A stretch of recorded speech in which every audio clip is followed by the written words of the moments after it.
Guarantee ಯೋಜನೆಗಳ ಅನುಷ್ಠಾನ ಸಮಿತಿಯ ನೂತನ ಅಧ್ಯಕ್ಷರಾದ ವಸಂತ್ ಹೊನ್ನಮಡಿ ಅವರು, ಕಾಂಗ್ರೆಸ್ ಪಕ್ಷದ ಮುಖಂಡರಾದ ನಾಗರಾಜ್ ಲಂಬು ಅವರು, ಕಾಂಗ್ರೆಸ್ ಪಕ್ಷದ ಇನ್ನೂರು ಮುಖಂಡರಾದ ಫಯಾಜ್ ಕಲಾದಿ ಅವರು ಭಾಗವಹಿಸಿದರು. ಇವತ್ತಿನ ವಿಷಯ, ನಿನ್ನಿನ ದಿವಸ ಸುಪ್ರೀಂ ಕೋರ್ಟ್ ವಿಜಯಪುರದ ವಿಮಾನ ನಿಲ್ದಾಣಕ್ಕೆ ಗ್ರೀನ್ ಸಿಗ್ನಲ್ ತೋರಿಸಿದೆ. ಸುಮಾರು 3 ವರ್ಷಗಳಿಂದ ಬೇರೆ ವಿಮಾನ ನಿಲ್ದಾಣಕ್ಕೆ ಸಂಬಂಧಪಟ್ಟಂತ ಒಂದು ಕೇಸಿನಿಂದ ನಮ್ಮ ವಿಜಯಪುರದ ವಿಮಾನ ನಿಲ್ದಾಣದ ಕೇಸ್ ನಿರ್ಣಯ ಆಗೋದು ಬಹಳ ತಡ ಆಯಿತು.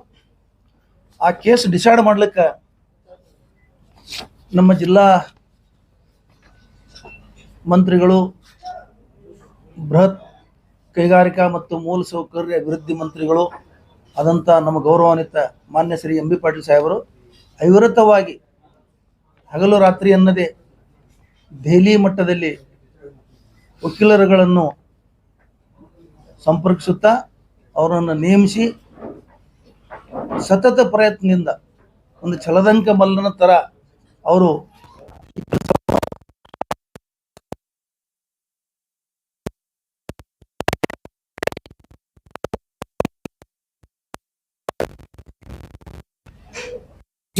ಇನ್ನು ಕೆಲವು ಪ್ರಕ್ರಿಯೆಗಳದಾವು. ಹಸಿರು ಮಂಡಳಿ ಏನಿದೆ, ಆ ಮಂಡಳಿಯವರು ಪರ್ಮಿಷನ್ ಕೊಟ್ಟರೆ ಇನ್ನು 3 ತಿಂಗಳಲ್ಲಿ ವಿಮಾನ ನಿಲ್ದಾಣ ಇಲ್ಲಿ ಪ್ರಾರಂಭ ಆಗ್ತದೆ.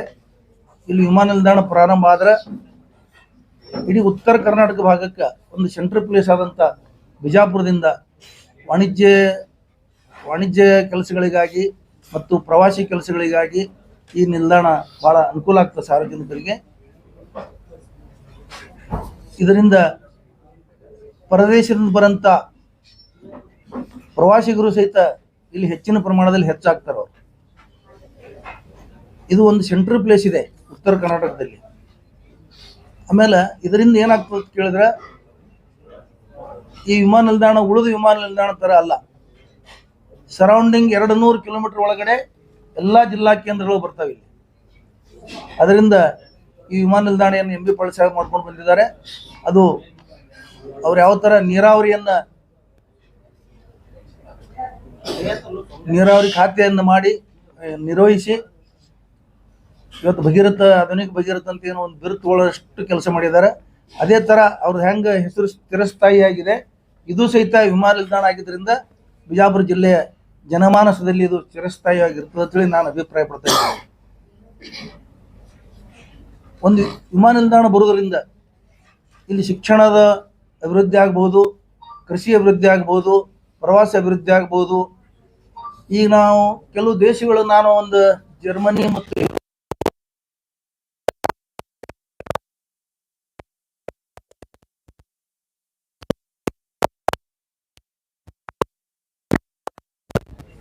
ನಮ್ಮಲ್ಲಿ ಅವ್ರಿಗಿಂತ ಹೆಚ್ಚಿನ ಸ್ಮಾರಕಗಳು, ಹೆಚ್ಚಿನ ಪ್ರವಾಸಿ ತಾಣಗಳಿದಾವೆ ಇಲ್ಲಿ. ಆದರೂ ಒಂದು ಸೌಲಭ್ಯ ಇರಲಾರ್ದಕ್ಕೆ ಅದು ಪ್ರವಾಸೋದ್ಯಮದಲ್ಲಿ ನಮ್ಮ ದೇಶ ಹಿಂದೆ ಬಿದ್ದಿದೆ. ಅದರಲ್ಲಿ ವಿಶೇಷವಾಗಿ ನಮ್ಮ ಜಿಲ್ಲೆ ಮತ್ತು ಸುತ್ತಮುತ್ತಲಿನ ಜಿಲ್ಲೆಗಳು, ಬಾದಾಮಿ, ಐಹೊಳೆ, ಪಟ್ಟದಕಲ್ಲು, ಬಿಜಾಪುರ ಇವೆಲ್ಲ ಹಿಂದೆ ಬಿದ್ದಿದ್ದಾವೆ. ಇದರಿಂದ ಇವತ್ತು ದೊಡ್ಡ ಅನುಕೂಲ ಆಗಿ ದೇಶದ ಅಭಿವೃದ್ಧಿಗೆ ಒಂದು ಕೊಡುಗೆ ಆಗ್ತದೆ ಅಂತೇಳಿ ಸಂದರ್ಭದಲ್ಲಿ ನಾನು ಹೇಳ್ತಾ ಇದ್ದೀನಿ.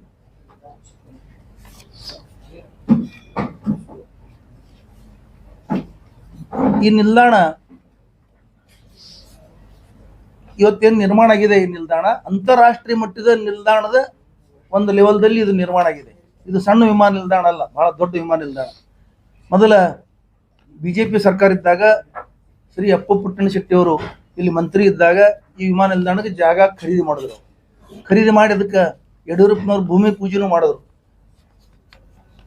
ಆ ನಂತರ ಕಾರಜೋಳ ಅವರು ಬಂದು ಅವರು ಪೀಡಬುಡಿ ಮತ್ತು ಮೂಲಸೌಕರ್ಯ ಅಭಿವೃದ್ಧಿ ಮಂತ್ರಿ ಆಗಿದ್ದರಿಂದ ಇದಕ್ಕೆ ಅವರು ಸೇವೆ ಸಲ್ಲಿಸಿ ಅವರು ಒಂದು ಲೆವೆಲ್ಗೆ ತಂದು ನಿಲ್ಲಿಸಿದ್ರು. ಇದಕ್ಕೆ ಜಿಗಜಿಣಿಗೆ ಅವ್ರದ್ದು ಇದಕ್ಕೆ ಸಹಕಾರ ಇದೆ. ನಾವು ಅವ್ರ ಸಹಕಾರನೂ ಇವತ್ತು ನಾವು ನೆನೆಸ್ಕೋಬೇಕಾಗ್ತದೆ. ಈಗ ಆದ್ರೆ ಒಂದು ಲೆವೆಲಿಗೆ ಬಂದು ಇದು ನಿಂತಿತ್ತು. ಇದೇನಪ್ಪ, ಇದು ರದ್ದು ಆಗ್ತದ ಅನ್ನೋ ಪರಿಸ್ಥಿತಿ ಬಂದಿತ್ತು. ಈ ವಿಮಾನ ನಿಲ್ದಾಣನೇ ರದ್ದು ಆಗ್ತದ ಅನ್ನೋ ಪರಿಸ್ಥಿತಿ ಬಂದಿದ್ದನ್ನ ಎಂ ಬಿ ಪಾಟೀಲ್ ಸಾಹೇಬರು ಅದನ್ನು ಈ ಲೆವೆಲ್ಗೆ ತಂದು ಇವತ್ತು ಆಗ್ಲಾರ್ದಂಥ ಒಂದು ಐತಿಹಾಸಿಕ ಕೆಲಸವನ್ನು ಅವರು ಮಾಡಿದ್ದಾರೆ. ಇವತ್ತು ಇದಕ್ಕೆ ಟೋಟಲ್ 614 ಕೋಟಿ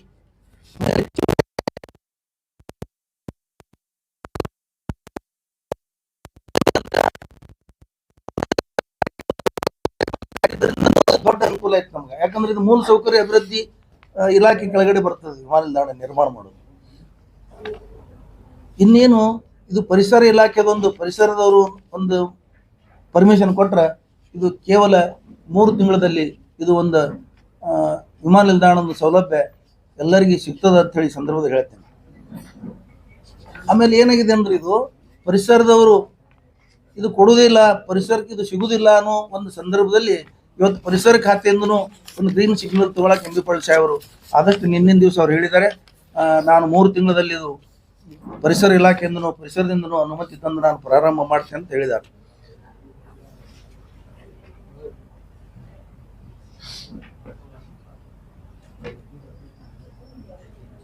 ಇದು ಪರಿಸರ ಇಲಾಖೆ ಇನ್ನು ಸುಪ್ರೀಂ ಕೋರ್ಟಲ್ಲಿ ಕೇಸ್ ನಡೆದಾಗ ಎಂ ಬಿ ಪಾಟೀಲರು ಜಾಗ್ರತೆ ವಹಿಸಿ ತಾಬಡ್ತೋಡು ಅದರ ಬಗ್ಗೆ ಒಂದು ಕಾಳಜಿ ವಹಿಸಿ ಈ ದೇಶದ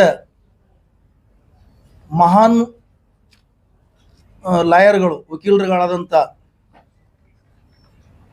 ಸಾಲಿಸಿಟರ್ ಜನರಲ್ ತುಷಾರ್ ಮೆಹ್ತಾ, ಹಿರಿಯ ನ್ಯಾಯವಾದಿಗಳಾದ ಕಪಿಲ್ ಸಿಬಲ್, ದೇವದತ್ ಕಾಮತ್, ರಾಜ್ಯ ಸರ್ಕಾರದ ಪರ ನಿಶಾಂತ್ ಪಾಟೀಲ್ ಮತ್ತು ರಾಜ್ಯ ಸರ್ಕಾರದ ಅಡ್ವೊಕೇಟ್ ಜನರಲ್ ಶಶಿಕಿರಣ್ ಶೆಟ್ಟಿ ಇವರನ್ನು ಸಹಿತ ಇದಕ್ಕೆ ಬಳಸ್ಕೊಂಡು ಇವರಿಗೆ ಸಂಪರ್ಕ ಮಾಡಿ ಇವ್ರ ಸೇವೆನೂ ಇದಕ್ಕೆ ತಗೊಂಡು ಅವ್ರದ್ದು ಇದರಲ್ಲಿ ಬಹಳ ದೊಡ್ಡ ಸೇವೆ ಇದೆ ಆ ವಕೀಲರುಗಳದ್ದು. ಅವರಿಗೂ ನಾವು ಈ ಸಂದರ್ಭದಲ್ಲಿ ಧನ್ಯವಾದಗಳನ್ನು ಹೇಳ್ತೀವಿ. ಇದಕ್ಕೆ ಫೀಡ್ಬ್ಯಾಕ್ ಮಾಡಿದ್ದು ಎಂ ಬಿ ಪಾಟೀಲ್ರು ಕಾನೂನಿನ ಒಂದು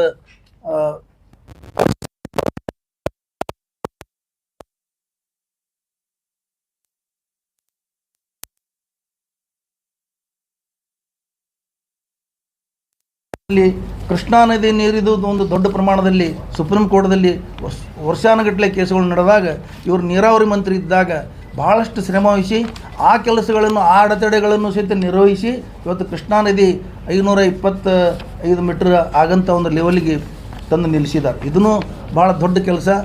ನಮ್ಮ ಜಿಲ್ಲೆಗೆ ಇವರು ರಾತ್ರಿ ಹಗಲ ಸತತವಾಗಿ ಪ್ರಯತ್ನ ಮಾಡಿ ಸುಪ್ರೀಂ ಕೋರ್ಟಿಗೆ ಬೆನ್ನತ್ತಿ ಮಾಡ್ಕೊಂಡು ಬಂದಿದ್ದಾರೆ. ಅದಕ್ಕೂ ನಾವು ಧನ್ಯವಾದ ಹೇಳ್ತೀವಿ.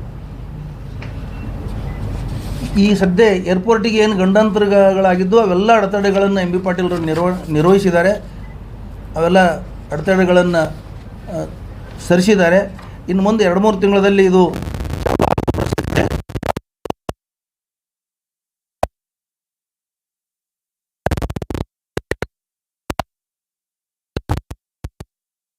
ಅದರಲ್ಲಿ ಜಿಲ್ಲೆ ಜನ ಅದನ್ನು ಕಂಟಿನ್ಯೂ ಆಗಿ ಉಳಿದ ನಿಲ್ದಾಣಗಳ ಥರ 1 ವರ್ಷ 6 ತಿಂಗಳ 1-2 ವರ್ಷ ಹೋಗಿ ನಿಲ್ಲಬಾರ್ದು. ಅದಕ್ಕೆ ನಾವೆಲ್ಲರೂ ಇದಕ್ಕೆ ಮುತುವರ್ಜಿ ವಹಿಸಿ ಅದು ಕಂಟಿನ್ಯೂ ಆಗಂಗೆ ನಾವೆಲ್ಲ ಜಿಲ್ಲೆಯ ಜನ ಸುತ್ತಮುತ್ತ ಜನರಿಗೆ ಪ್ರಚಾರ ಮಾಡಿ ಅದಕ್ಕೆ ಸಹಕಾರ ಕೊಟ್ಟು ಅದರಲ್ಲಿ ಪ್ರವಾಸ ಮಾಡಬೇಕು ಅಂತ ಈ ಸಂದರ್ಭದಲ್ಲಿ ಹೇಳ್ತೀನಿ. ಇನ್ನು 3 ತಿಂಗಳಲ್ಲಿ ಇದು ಆಗ್ಬೋದು. ಅದಕ್ಕೆ ನಾವು ಇನ್ನೊಂದು ಸಲ ಎಂ ಬಿ ಪಾಟೀಲ್ ಸಾಹೇಬರಿಗೆ ತುಂಬ ಹೃದಯದ ಧನ್ಯವಾದಗಳನ್ನು ಜನತೆಯ ಪರವಾಗಿ ನಮ್ಮ ಪರವಾಗಿ ಹೇಳ್ತಾ ಇದ್ದೀವಿ. ನಾವು ಏನು ಕೇಳೋದಿದ್ರೆ ಕೇಳಿ ಸರ್. ಈಗ ಜಿಲ್ಲೆಯಲ್ಲಿ ಹೇಳದಲ್ರಿ, ಆಗಲೇ ಹೇಳ್ದೆ ಮೊದಲು ಅವ್ರಿಗೆ ಹೇಳಿದೆ. ಬಿಜೆಪಿ ಕಾಂಗ್ರೆಸ್ ಇಬ್ಬರಿಗೆ ತುಂಬ ಹೃದಯದ ಧನ್ಯವಾದ. ಕೆಲಸ ಸ್ಟಾರ್ಟ್ ಮಾಡಿದ್ರು, ಅವ್ರು ಅರ್ಧಕ್ಕೆ ನಿಂದ್ರಿಸಿದ್ರು.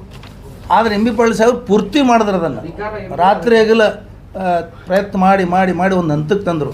ಅವ್ರು ಏನು ಮಾಡಿದ್ರು ಬಿ ಜೆ ಪಿಯವರು ಮಾಡಿಲ್ಲ ಅಂತಿಲ್ಲ, ಆದರೆ ಒಂದು ಹಂತಕ್ಕೆ ಬಂದು ನಿಂತದು. ಯಾಕಂದರೆ ಒಂದು ಕಾನೂನಿನ ತೊಡಕು ಅಥವಾ ಏನೋ ಸಮಸ್ಯೆ ಬಂದು ನಿಂತದು. ಅದನ್ನು ಪೂರ್ತಿ ಮಾಡಬೇಕಾದ್ರೆ ಎಂ ಬಿ ಪಾಟೀಲ್ರಿಂದನೇ ಸಾಧ್ಯ, ಉಳಿದವರಿಂದ ಇದು ಸಾಧ್ಯ ಆಗ್ತಿರ್ಲಿಲ್ಲ ಅಂತ ನನ್ನ ಅಭಿಪ್ರಾಯ. ಯಾರ್ಯಾರು ಮಾಡ್ಯಾರ ಅವ್ರು ಎಲ್ಲರಿಗೂ ಹೋಗ್ಬೇಕು.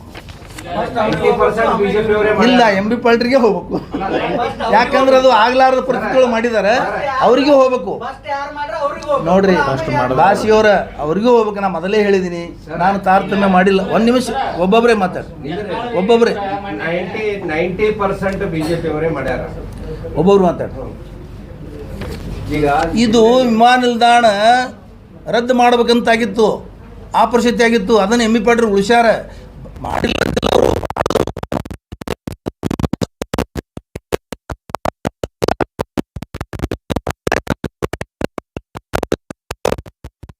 ಹೇಳಿಲ್ಲ, ಕಾರಜೋಳ ಅವ್ರು ಮಾಡಿದ್ದಾರೆ ಅಂತ ಹೇಳಿದ್ದೀನಿ ಮೊದಲಿಗೆ. ಎಲ್ಲ ರೆಡಿ ಮಾಡಿ ನೀವು ವಿಷಯಗಳು ಟ್ವಿಸ್ಟ್ ಮಾಡಬೇಡ್ರಿ. ನಾನು BJP ಸರ್ಕಾರದಲ್ಲೇ ಅಪ್ಪು ಪುಟ್ಟಣ ಶೆಟ್ಟಿ ಮಂತ್ರಿ ಇದ್ದಾಗ ಖರೀದಿ ಮಾಡ್ಯಾರ ಅಂತ ಹೇಳೀನಿ. ಯಡಿಯೂರಪ್ಪನವ್ರು ಇಲ್ಲಿ 2 ಸಲ ಬಂದು ಪೂಜಾ ಮಾಡ್ಯಾರ ಅಂತ ಹೇಳೀನಿ. ಜಿಗ್ಜಿನಿಗೆ ಅವರು ಸಹಕಾರ ಕೊಟ್ಟರು ಅಂತ ಹೇಳೀನಿ. ಆಮೇಲೆ ಬಂದಂಥ ಕಾರಜೋಳ ಅವರು PWD ಮತ್ತು ಮೂಲಸೌಕರ್ಯ ಅವರು ಅಭಿವೃದ್ಧಿ ಸಚಿವರಿದ್ದರು. ಅವಾಗ ಇದಕ್ಕೆ ಒಂದು ನಿಮಿಷಪ್ಪ, ಅವಾಗ ಅವರು ಅದಕ್ಕೂ ದುಡ್ಡು ಸಹಾಯ ಮಾಡಿದ್ದಾರೆ. ಎಲ್ಲರದು ಸಹಕಾರ ಇದೆ, ಇಲ್ಲಂತಿಲ್ಲ. ಆದರೆ ರದ್ದಾಗಂಥ ಒಂದು ಯೋಜನೆಯನ್ನು ಇವತ್ತು ಮುಂದುವರಿಸಿ ಅದನ್ನು ಈ ಪರಿಸ್ಥಿತಿ ತಂದು ನಿಂದಿಸಿದ್ದಾರೆ. ಸುಪ್ರೀಂ ಕೋರ್ಟದಲ್ಲಿ 4-5 ವಕೀಲರನ್ನು, ಹಿರಿಯ ವಕೀಲರನ್ನು ಡೆಪ್ಯೂಟ್ ಮಾಡಿ ಯಾವುದಕ್ಕೂ ಅಂಜಲಾರ್ದೇನೆ ಹಿಂದೆ ರಾತ್ರಿ ಹಗಲು ಓಡಾಡಿ ಕೆಲಸ ಮಾಡಿಸಿದ್ರೆ ಅದಕ್ಕೆ ನಾವು ಧನ್ಯವಾದ ಹೇಳ್ತಾ ಇದ್ದೀವಿ. ಅವ್ರದ್ದು ನಾವು ನೆನೆಸಿದ್ದೀವಿ, ಅವ್ರಿಗೂ ನೆನೆಸಿದ್ದೀವಿ. ಇಲ್ಲಂತ ವಿಜಯಪುರಕ್ಕೆ ಡಗ ಬರುವಂತ ವಿಮಾನಗಳ ಯಾವಾಗ ಬೀಳ್ತೀವಿ ಅನ್ನೋ ಪರಿಸ್ಥಿತಿ ಅನುಮೋದನೆ ಕೊಟ್ಟಿದ್ರು. ನಾನು ಅಧಿವೇಶನದಾಗ ಮಾತಾಡಿದಾಗ ಪ್ರವಾಸೋದ್ಯಮ ಸಚಿವರು ಆನಂದ್ ಶೇಖರ್ ಇದ್ರು ಮತ್ತು ಅವರು ಅದಕ್ಕೆ ಅನುಮತಿ ಕೊಟ್ಟರು. ನಾ ಮಾತಾಡಿದ್ರೆ ಹಾಕಿದ್ದಿಲ್ಲ ಅಂತ ಹೇಳೋದು. ನನಗೆ ಅದ್ರ ಬಗ್ಗೆ ನಾಲೆಜ್ ಇಲ್ಲ ಸರ್. ಅಲ್ಲ ಅವರು ಕೂಡ ಅವ್ರು ಮಾತಾಡಿದ್ರ ಬಗ್ಗೆ ನಾಲೆಜ್ ಇಲ್ಲ. ಅವ್ರು ಅಲ್ಲಿ ಏನು ಮಾಡಿದ್ರೆ ನಮಗೆ ನಾಲೆಜ್ ಇಲ್ಲ ಅದ್ರ ಬಗ್ಗೆ. ನಾಳವರು ಕೂಡ ಒಳ್ಳೆ ಪ್ರಯತ್ನ ಮಾಡಿದ್ದಾರೆ. ನಾನು ಏನು ಮಾಡಿದ್ರು ಒಳ್ಳೇದೇ. ಜಿಲ್ಲೆ ಜನತೆ ಮಾಡಬೇಕು. ಅವರು ಜನಪ್ರತಿನಿಧಿ ಇದ್ದಾರೆ, ಅವ್ರು ಮಾಡಬಾರ್ದಂತಿಲ್ಲ. ಮಾಡಿದ್ರ ಬಗ್ಗೆ ನನಗೆ ನಾಲೆಜ್ ಇಲ್ಲ. ಒಳ್ಳೆ ಫ್ಲೈಟ್ ಬರೋಂಗ್ ಮಾಡಿದ್ರು. ನಮ್ಮಲ್ಲಿ ಏನು ನೈಟ್ ಲ್ಯಾಂಡಿಂಗ್ ಇರಲಿಲ್ಲ, ಆಮೇಲೆ ಕಾರ್ಗೋ ಇರಲಿಲ್ಲ. ಇಂಥದಕ್ಕೆಲ್ಲ ಮಾಡಕ್ಕೆ ನಾವು ಅಧಿವೇಶನ ಮಾತಾಡಿದ್ರೆ ಆಯ್ತು ಹೇಳ್ದಲ್ರಿ ಉತ್ತರಾನ. ಅದ್ರ ಬಗ್ಗೆ ನನಗೆ ನಾಲೆಜ್ ಇಲ್ಲ. ಅವ್ರು ಏನು ಮಾತಾಡೋರೆ ಬಿಟ್ರೆ ಅವ್ರ ಪ್ರಯತ್ನ ಇಲ್ಲ. ನಾ ಏನು ಹೇಳಿದೆ, ಮಾಡೇಬೇಕು. ಮಾಡಿದ್ರೆ ಮಾಡಬಾರ್ದತ್ತೆಲ್ಲ ಹೇಳಿನಿ, ಮಾಡಿರ್ಬೋದು. ಆದ್ರೆ ನಾನು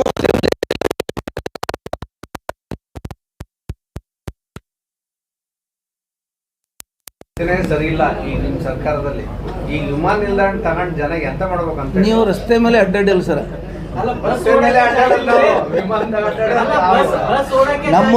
ನಮ್ಮ ರಸ್ತೆಗಳು ಬಹಳ ಸುಧಾರಿಸ್ಯಾವ ಈಗ ಮೊದಲಿಗಿಂತಲೂ. ನೀವು ಏನು ಓಡಾಡ್ತೀರಿ ಆ ರಸ್ತೆ ಒಳ್ಳೇದೇ ಅದ. ಆದ್ರೆ ಜಿಲ್ಲೆನಲ್ಲಿನೂ ಒಳ್ಳೇದವ, ಕೆಲವು ಕಡೆ ಇರುವುದೇ ಇದು. ನೋಡಿ ಇಡೀ ರಾಷ್ಟ್ರದಲ್ಲಿ ಸರ್ ಒಪ್ತೀನಿ. ನಿತಿನ್ ಗಡ್ಕರಿ ಅವರು ಹಿಂಗೆ 1000 ಕೋಟಿ ರೆಡಿ ಮಾಡ್ತಾರೆ, ಹಿಂಗೆ ಕುಸಿದು ಹೋಗ್ತೇವೆ. ಆಗ್ತಾವ, ಮಾಡ್ತಿರ್ತಾರೆ, ಅಭಿವೃದ್ಧಿ ಆಗ್ತಿರ್ತದೆ, ಆಗಿರ್ತಾವ, ಏನಾಗಲ್ಲ. ಮತ್ತೆ ರಿಪೇರ್ ಮಾಡ್ತಾರೆ.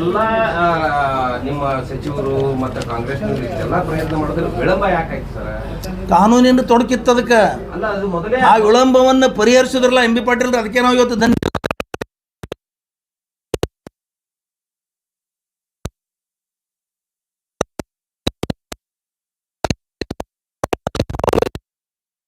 ಅದೇ ತರ ಇದನ್ನು ತುರ್ತಾಗಿ ಮಾಡಬೇಕು.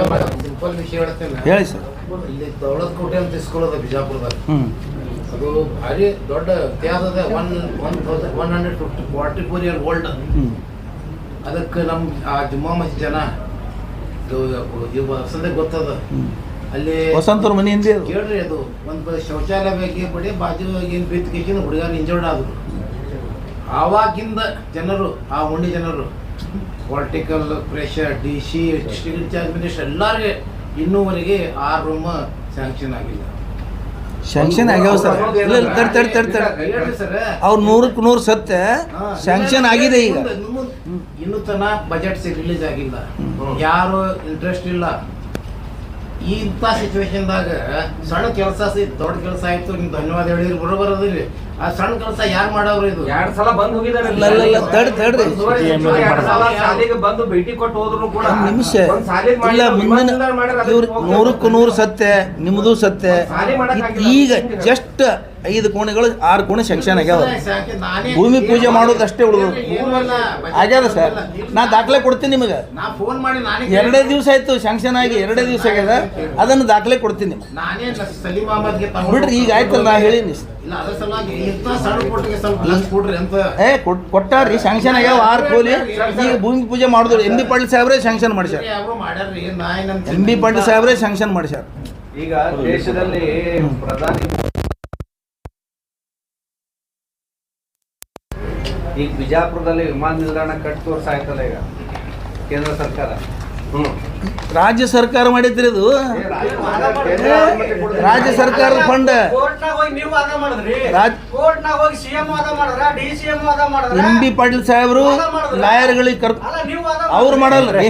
ಯಾರು ಮಾಡ್ತಾರ ವಾದ ಸರ್? ನಮ್ಮ ನಾಲೆಜ್ ಪ್ರಕಾರ ವಕೀಲರು ವಾದ ಮಾಡ್ತಾರೆ, ಮಂತ್ರಿಗಳು ಮುಖ್ಯಮಂತ್ರಿಗಳು ಮಾಡಲ್ಲ. ಇಲ್ಲ ಜಿಲ್ಲೆ ಇಲ್ಲ, ರಾಜ್ಯ ಸರ್ಕಾರದ ಕೊಡುಗೆ.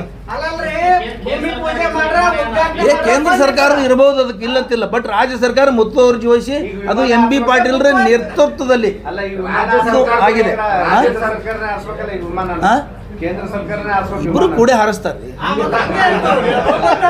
ಒಬ್ಬರೇ ಹಂಗ ಹಾರಿಸ್ತಾರೆ.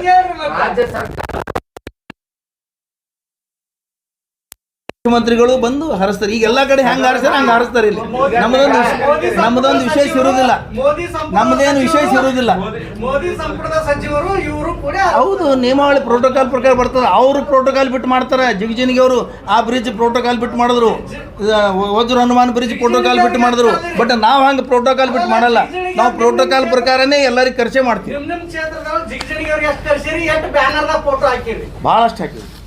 ಒಂದೇ ಒಂದು ನಿಮ್ ಬ್ಯಾನರ್ದಾಗ ಮೋದಿ ಫೋಟೋ ಇರಲ್ಲ. ಯತ್ನಾಳ್ ಅವರು ರಾಜ್ಯದಲ್ಲಿ ಒಳ್ಳೆ ಪ್ರಯತ್ನ ಮಾಡಿ ಅದು ಆ ಹಳೆ ವಿಮಾನಗಳ ಇದನ್ನ ಮತ್ತೆ ಚಲೋ ವಿಮಾನಗಳು ಬರುವಂತ ವ್ಯವಸ್ಥೆಗಾಗಿ ಕೂಗು ಧ್ವನಿ ಎತ್ತಿ ಅವರು ಉತ್ತರ ಹೇಳದಲ್ಲ ಅದಕ್ಕೆ ಮತ್ತೆ ಅವ್ರಿಗೂ ಅದ್ರ ಬಗ್ಗೆ ಹೇಳದಲ್ಲ, ಅದನ್ನು ಹೇಳಿದ್ ಮುಗಿತದಲ್ಲ. ಆ ವಿಷಯ ಮುಗಿದು ಮತ್ತೆ ತೆಗಿಬೇಡ್ರಿ, ಮತ್ತೆ ಹೇಳ್ರಿ ಏನ್ರಿ. ಗಣ್ಯರ್ ಸರ್, ಈಗ ರಾಟ್ ಬಿದ್ದದ ನಿಮ್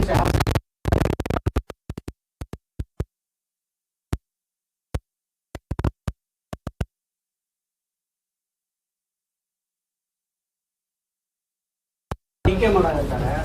ನೀವೇನ್ ಕರೆಸ್ಕಿಂದ ಬರೀ ಘೋಷಣೆ ಪರಿಹಾರ ಕೊಡಿಸೋದು ಅಥವಾ ಏನ್ ಬರೀ ಇವತ್ತು ಬೆಂಗಳೂರಲ್ಲಿ ನಾವು ಮುಖ್ಯಮಂತ್ರಿಗಳು ಅರ್ಜೆಂಟ್ ಧಾವಿಸಿ ಬೆಂಗಳೂರು ಬಂದು ಎಲ್ಲ ಕಾವೇರಿ ಗಲಾಟೆದ್ದು ಇದ್ರದ್ದು ಇವತ್ತು ಮೀಟಿಂಗ್ ತಗೋತಿದ್ದಾರೆ. ಉನ್ನತ ಮಟ್ಟದ ಸಭೆ ಮಾಡ್ತಾ ಇದ್ದಾರೆ.